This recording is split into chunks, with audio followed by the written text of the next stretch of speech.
Conde Vandraco, Ani, Anascanes, Canibalos, Infernos, e Nanisalas. Por que me fizeste sofrer ontem em mi live, marombeiro mirim? Mi espírito tem dolor, mi espírito dói.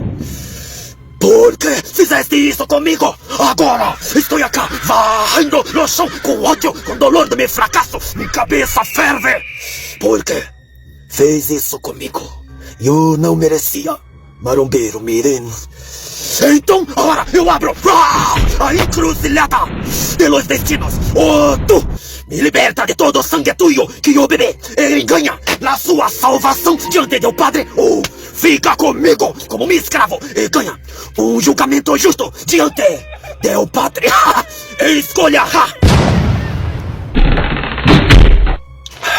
E hoje não tenho julgamento. Eu sou príncipe da treva.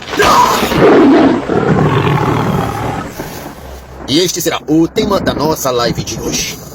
Quando a porta dos destinos se abre diante de nós e nós ficamos a um passo da salvação ou a um passo da condenação eterna. Veja o som que o inferno faz, marombeiro mirim.